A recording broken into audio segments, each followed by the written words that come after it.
ओम गुरुभ्यो नमः। ओम गम गणपतये नमः। ओम रम रमाय नमः। ओम मातेश्वरी नमो नमः। ओम मातृपितृचरणकमलेभ्यो नमो नमः। ओम शांति शांति शांति। हरि ओम श्री गुरुभ्यो नमः। स्वागत है आध्यात्मिक गुरुकुल, ज्योतिष गुरुकुल, स्वावलंबन गुरुकुल, वास्तु गुरुकुल, अभिनय गुरुकुल और उड़ीसा से मैं आचार्य संजय। छोटा सा बात, प्यारे शनि 7.5 के अफेक्टेड मकर, कुंभ, मीन, मेष।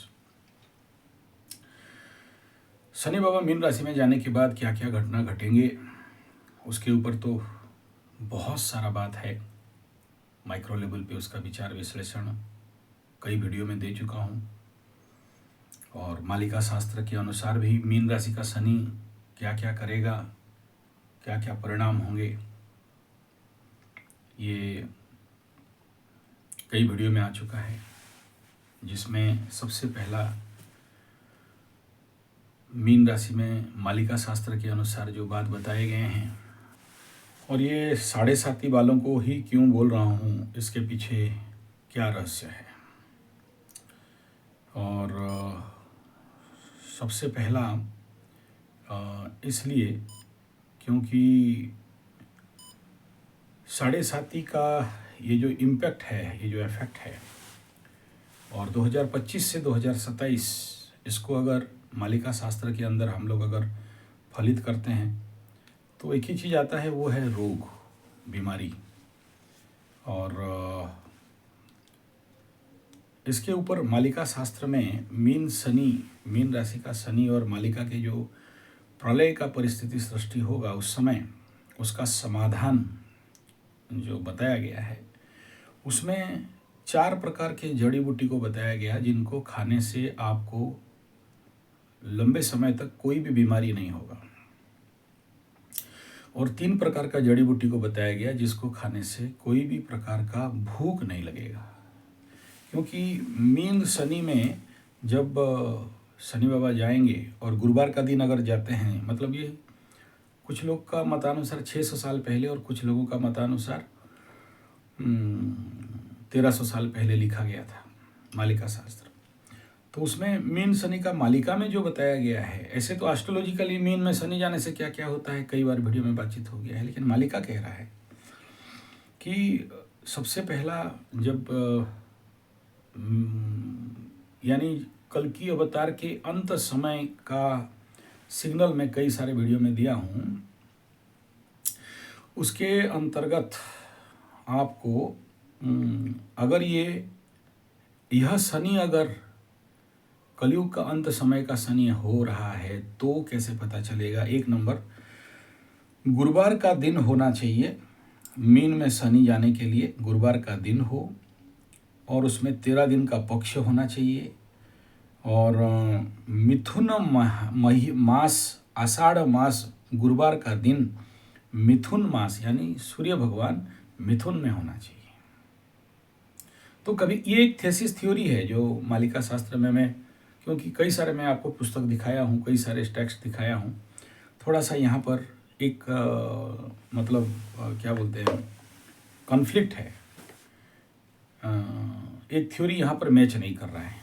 देखिए कई सारे घराने हुए हमारे पंचसखा मालिका का, और सभी का मैक्सिमम बात मिलते हैं, लेकिन यहाँ पर एक प्रॉब्लम यहाँ हुआ है, इसको थोड़ा सा समझने में मुश्किल हो रहा है कि अगर मिथुन मास हो, आषाढ़ मास हो, गुरुवार का दिन हो, मिथुन में सूर्य होने के समय शनि जाए तो, दूसरा है कि शनि गए हों और सूर्य मिथुन में हो और गुरुवार का दिन हो, तो अलग अलग थेसिस है। अब देखते हैं आने वाला क्या समय होता है, क्योंकि मालिका को इतना आसानी से जो लोग बोल दे रहे हैं कि हम डिकोड कर दे रहे हैं, बड़े बड़े पंडित विज्ञ जहाँ फेल हैं तो इन लोगों का बात को भी मान लेते हैं।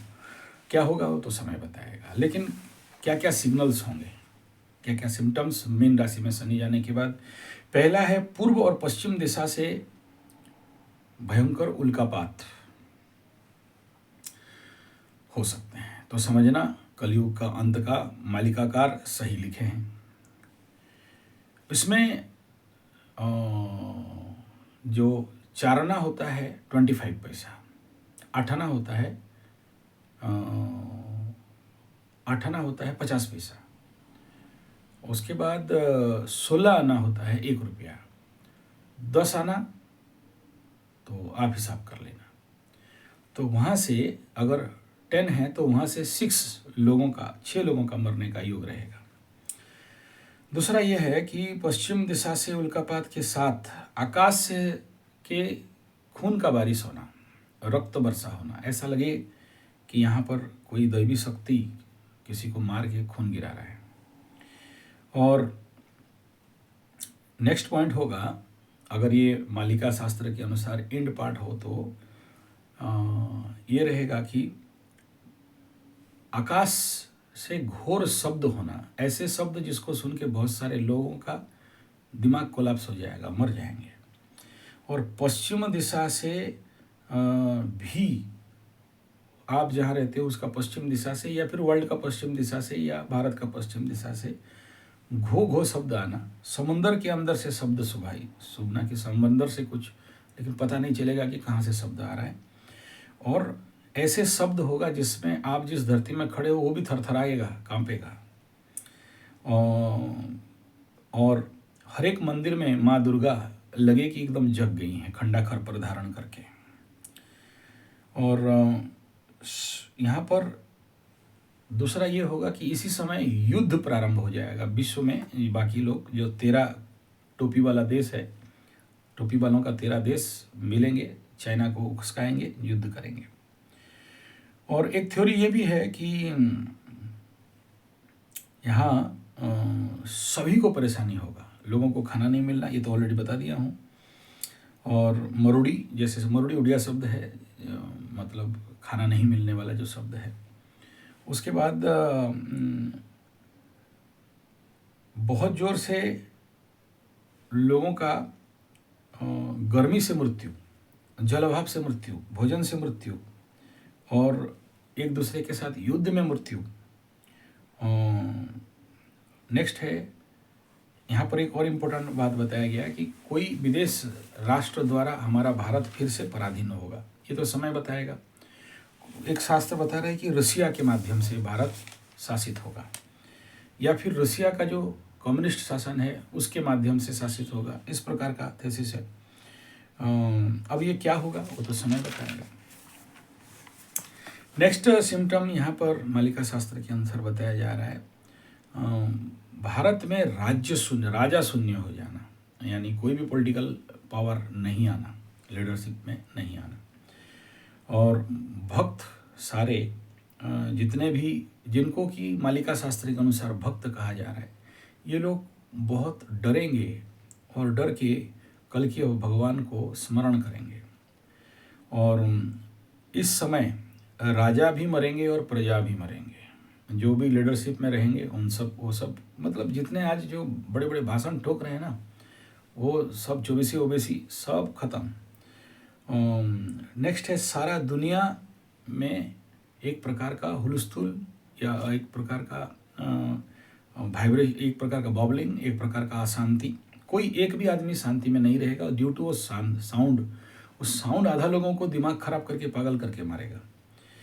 और एलियंस आने का, और वो एलियंस ज़्यादातर बुध या मंगल ग्रह से हो सकते हैं। और ये एलियंस हमारे देश के जो मुचमुंडे कंपनी हैं, टोपी वाला कंपनी है, उनके साथ छुपे हुए रहेंगे और इस देश के साथ जो भी आप समझो युद्ध का स्थिति में जो भी दंगा का स्थिति रहेगा उसके साथ भिड़ना वड़ना होगा। और फिर ऐसा स्थिति होगा कि ये लोग छोड़ के कहाँ कहाँ किस देश में भागेंगे हिसाब नहीं मिलेगा, सारे टोपी वाले भाग जाएंगे, कोई किसी को पहचानेगा नहीं और ये लोग देश छोड़ के भागेंगे। मैं इसमें एक बिंदु और कह रखूँ, चलो ये तो कल की अवतार का फॉर्मूला है, मानता हूँ। मीन शनि का भी जो मैथिली ज्योतिष में जितना 100 साल का मैं आपको बता रहा था, 100 ईयर हिस्ट्री मेरे पास है। अभी कुछ इंग्लिश लिटरेचर मिला है 200 ईयर्स बैक, शनि जब मीन में गया तो क्या क्या हुआ है, बहुत पुराना एकदम मैं दिखाऊंगा, बहुत सारा आर्टिकल्स मिला है। वो एक मतलब प्रभु का कृपा है, हो सकता है ये मेरा पूर्व जन्म का होगा, इस जन्म में आ गया है मेरे पास। वो गैजेट वाला पेपर सब है, वो भी अभी मिला हुआ है, उसके ऊपर भी हम लोग खोलताड़ करेंगे।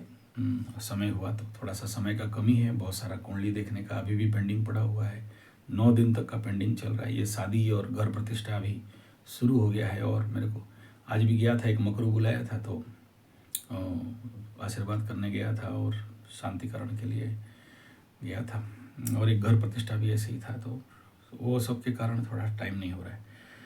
इधर कुंडली भी देखो, फिर वीडियो भी बनाऊँ, राशिफल भी अभी तक नहीं बना पाया हूँ। तो मैं ये बता रहा था कि मैं चैट जीपीटी में टाइप किया कि मेरे को चैट जीपीटी साहब बताओ कि कितने भारतवर्ष में विगत 100 साल में दंगा हुए हैं। तो 1921, 1931, 1946, 1947, 1969, 1980, 1992, 1993 ये दिल्ली वाला दंगा है, और ये गुजरात 2002, 2013, 2020 दिल्ली का दंगा। इस सभी इसका मैं एक अलग वीडियो लेके आ रहा हूँ। हालांकि मैं कोशिश कर रहा हूँ इसको यहाँ नहीं देने के लिए, क्योंकि ये बेसिक ह्यूमन एस्ट्रोलॉजी के ऊपर है। संजय G75 पॉलिटिक्स राजनीति वाला जो चैनल है वो मेदिनी ज्योतिष के आधार पर है। तो संजय G75 पॉलिटिक्स 4 राजनीति लिखने से वो चैनल निकल जाएगा, या कुछ चैनल के नीचे मैं लिंक भी दे दे रहा हूँ उस चैनल का, तो आप लोग उसमें जा सकते हो। उसमें ये जितने सारे दंगा, ये मीन शनि वाला जो कंडीशन है, और एक चीज़ कॉमन था उसमें गुरु बृहस्पति का, जिसमें हिंदू के ऊपर सबसे ज़्यादा हानिकर अटैक हुआ और उसको अलग रूप दिया गया। ये राजनीतिक विषय है। मैं इस चैनल में, क्योंकि मेरे यहाँ पर मुस्लिम भक्त भी हैं, क्रिश्चियन सब्सक्राइबर भी हैं, फॉलोअर्स हैं, तो मैं किसी का विरुद्ध में बोलता नहीं और बोलना चाहता भी नहीं। मैं बड़ा न्यूट्रल आदमी हूँ, और मेरा राजनीति चैनल में भी किसी मुसलमान के विरुद्ध में नहीं बोलता, किसी क्रिश्चियन के विरुद्ध में नहीं बोलता, और मैं बोलना भी नहीं चाहता हूँ। मेरा शुरू से ही रहा कि संजय उवाच है। संजय ना पांडवों के पक्ष में लेता है, ना धृतराष्ट्र के पक्ष में रहता है, और संजय का जीवन तभी सार्थक होता है न्यूट्रल भाव से सच सच जो है वो बोलने का कोशिश करता है। बोला तो नहीं पाया संजय भी, वहाँ बहुत सारा बात छुपाना पड़ा उसको, क्योंकि मद्देनज़र रखते हुए हम लोग छुपाते भी हैं, ये ज़रूरी है। क्यों छुपाते हैं? सोचिए, कल एक ऐसा ही केस था, वो बेचारा मेरे पास फ़ोन कर रहा है, क्या होगा गुरुजी बता दो, क्या होगा गुरुजी बता दो, आईसीयू में पड़ा हुआ है, बहुत सीरियस है, मैं देख रहा हूँ, तो इट्स गुड। लेकिन उसको नेगेटिव बात बोल के डरा के, तो उससे पहले क्यों मारें? तो थोड़ा सा उसको संग्रह देना चाहिए, आश्वासना देना चाहिए, तो उसको भी सब मद्देनज़र रखना है। ऐसा सच मत बोलो कि भाई मरने से पहले आदमी मर जाए। तो इसीलिए ये बात है। तो ये जो जितने भी दंगे हैं, ये जो हिंदू मुस्लिम रॉयड हुआ है, उसमें एक सब्जेक्ट बड़ा कॉमन था। उसके ऊपर मेरा एक लंबा वीडियो आएगा, यहाँ पर और ज़्यादा लंबा नहीं करना चाहता हूँ मैं, आजकल बड़े बड़े लंबे लंबे वीडियो नहीं बनाना चाहता हूँ। तो एटलीस्ट इस वीडियो का पीछे यही था कि जब आपको, देखिए एक बात जो इस वीडियो को बनाने के पीछे प्रेरणा मिला, अभी जस्ट मेरा जब वगैरह ख़त्म हो के मैं हाथ मुँह धो के बैठा हूँ। नेचुरोपैथी में जब मेरे को आयुर्वेदा में हमारा जो राजीव भाई दीक्षित एक बात बता रहे थे कि एक समय था भारत में कोई रोगी नहीं था। तो इस बात को मैं भरोसा नहीं कर रहा था, ऐसा कैसे हो सकता है। सांबो को भी तो कुष्ठ बीमारी हुआ, लेप्रोसी हुआ, और आके हमारे कोणार्क में हमारे जो सूर्य भगवान का पूजा करने के बाद वो ठीक हुआ। लेकिन हाँ, ये थेसिस है कि आप 50 साल पहले भी चले जाओ, मेरे बाप दादा का उभर का उम्र मैं वहाँ देखा हूँ, ये लोग ज़्यादा जल्दी बीमार नहीं पड़ते थे। और अभी बीमारी का संख्या इतना बड़ा है हेल्थ इंश्योरेंस के बाद, और बड़े बड़े एम्स और नेपेलो एंड बड़े बड़े हॉस्पिटल के बाद, कि हर घर घर में बीमारी, और बीमारी के भय से आदमी इंश्योरेंस कर रहा है। तो ये बीमारी होने के पीछे रहस्य क्या है? तो ये जो हमारे मालिका शास्त्र में ये जो दवाई बताया गया है, 4 दवाई का, उसको मैं बहुत जल्दी लेके आ रहा हूँ, क्योंकि हम लोग आचार्य हैं, जब तक आचरण नहीं करेंगे तब तक बोल नहीं सकते। तो वो सब जुगाड़ करके अभी बना के मैं आप लोगों तक उसका वीडियो बहुत जल्द, सभी द्रव्यों का, क्योंकि क्या होगा ना, मैं ऐसे थ्योरी बनाऊंगा तो दिमाग पगलाएगा, और बड़ा सीरियस मैटर है वो, क्योंकि मेरा भी जीवन का करीब 45-50 साल आयुर्वेद, नेचुरोपैथी, पंचगव्य इत्यादि में मैं रहा, तो मुझे पता है, और वो सारा चीज़ का राइट डेमो करके आपको दूँ, ये भाव रखा हूँ। तो मैं उसको बहुत जल्द आपके सभा में लाना चाहूँगा वो वीडियो। तो चलिए इस विषय को यहीं रखता हूँ। मतलब अगर समस्या है तो रेमेडी है, डरने का कोई विषय नहीं है। तीनों रेमेडी है। एक तो जो 7 दिन अंधेरा होगा तो क्या धारण करेंगे तो दिखाई देगा। भूख नहीं होगा 15 दिन तक क्या खाओगे, और बीमार नहीं पड़ोगे ऐसा क्या खाओगे। ये तीनों का सूत्र मेरे को मिला है, बट उसको जब तक प्रैक्टिकल डेमो नहीं करेंगे तो उसको नहीं बता सकते। तभी जाके आपको समझ होगा, क्योंकि अगर ईश्वर इस समय हमें ये ज्ञान मतलब दिया है, मिला है ज्ञान, और आप तक पहुँचाएँ, तो थोड़ा सा सोच समझ के पहुँचाना पड़ेगा, और बड़ा प्रैक्टिकली, नहीं तो अल्प विद्या भयंकरी हो जाएगा। ये इसका लक्ष्य है।